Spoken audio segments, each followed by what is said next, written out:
आता आपण उदक कल्पना पाहिली होती मागच्या लेक्चरमध्येच, तर आता आपण पाहणार आहोत पानक कल्पना. ही म्हणजे तिसरी उपकल्पना होती. तर ती पाहूयात. ही एक पानक कल्पना काय असणार, तर ही एक द्रव स्वरूपातील औषध आहे. म्हणजे कोणते, तर द्राक्षे आणि खजूर यासारखी फळे, गूळ आणि काळी मिरी यासारखे औषधी घटक द्रव्य एकत्र केल्याने काय होते, तर याची निर्मिती होते.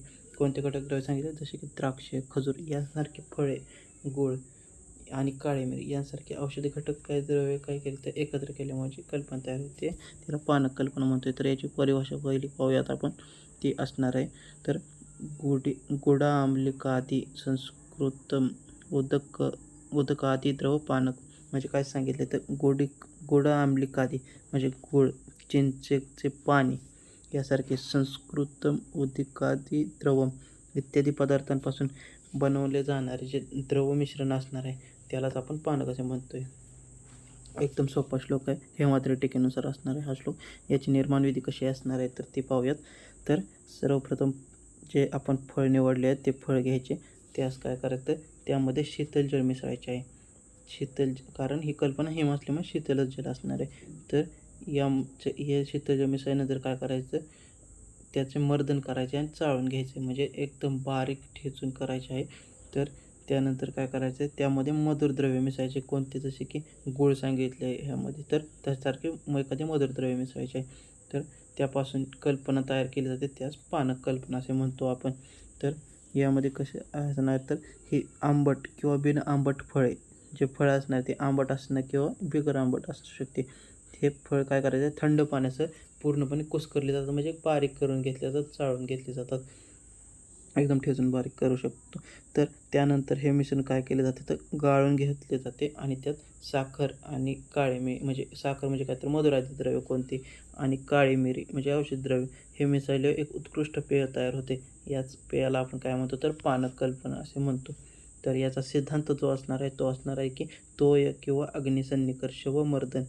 तसेच यासाठीचे लागणारे यंत्र जे असणार किंवा उपकरण असणार ते म्हणजे स्टेनलेस स्टीलचे भांडे व गॅस स्टोव्ह इत्यादी गोष्टी आवश्यकतेनुसार लागणार आहेत. याचे जे सिद्धिलक्षण असणार आहे ते म्हणजे रसगंध, जे फळ आपण वापरले आहे त्याच रसगंध वर्णाने युक्त जर ही कल्पना तयार झाली असेल तर हे कल्पना सिद्ध झाली असे आपण समजू शकतो. याचे संरक्षण व सविरतावधी काय असणार आहे मित्रांनो, तर सविरतावधी जास्त याची नसते, त्यामुळे ह्याला बनवल्यानंतर शीघ्रच उपयोग करावे असं सांगण्यात आलेले आहे. तर याचे 2 एक्झाम्पल्स दिले आहेत, ते पाहूयात ब्लूप्रिंटनुसार. तर प्रथम आहे ते म्हणजे चिंचा पानक. तर चिंचा पानकसाठी लागणारे घटकद्रव्ये कोणते आहेत, तर पहिलं म्हणजे पक्व इमली फळ. म्हणजे कोणते, तर चिंच जे आहे ते चिंचोळ्या नसलेले, म्हणजे बीजरहित असलेले, चिंचुके नसलेले ते पक्व इमली फल घ्यायचे आहे. फक्त चिंच घ्यायची आहे, त्यात चिंचोळे नसावे, ते 100 ग्रॅम घ्यायचे आहे. शर्करा जे असणार म्हणजे मधुरद्रव्य ते असणार 200 ग्रॅम. तर यामध्ये सैंधव लवण जे असणार ते 10 ग्रॅम, बुना जिरा चूर्ण असणार ते म्हणजे 10 ग्रॅम, मरीच चूर्ण 10 ग्रॅम, जल 400 मिली असणार आहे. तर यासाठी यंत्र किंवा उपकरण काय लागणार आहे, तर खलवयंत्र, पातेले, सुती वस्त्र या गोष्टी लागणार आहेत. तर याची निर्माण विधी असणार आहे ते म्हणजे सर्वप्रथम चिंच पाण्यात भिजत घालावी. नंतर थोड्या वेळाने काय करायचे, ते करायचे, म्हणजे बारीक करायचे, त्यानंतर हे मिश्रण गाळून घ्या. नंतर मग काय करायचे आहे, तर त्यात साखर म्हणजे मधुर द्रव्य ॲड करायचे आहे. साखर, जिरे, काळी मिरी यासारखे काही घटकद्रव्ये व्यवस्थितरित्या मिसळून घ्यायचे आहेत. आणि त्यापासून जी कल्पना तयार होते ते म्हणजे चिंचा पानक, कारण चिंच मेन ह्यामध्ये असणार आहे त्यामुळे.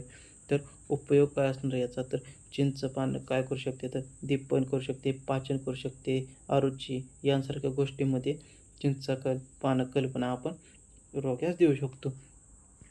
तर दुसरे असणार ते म्हणजे चंदन पानक. तर चंदन पानक काय असणार आहे, तर औषधी द्रव्य कोणते असणार ह्यासाठी घटकद्रव्य, तर श्वेतचंदन चूर्ण असणार आहे.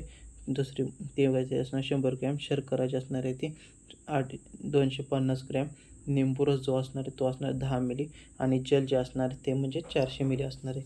तर यासाठी लागणारे यंत्र तेच असणार आहे, ते म्हणजे कोणते, खलवं यंत्र, स्टीलचे पातेले आणि सुती वस्त्र या गोष्टी लागणार आहेत. याची निर्माण विधी सोपी असणार आहे, तर ती पाहूयात.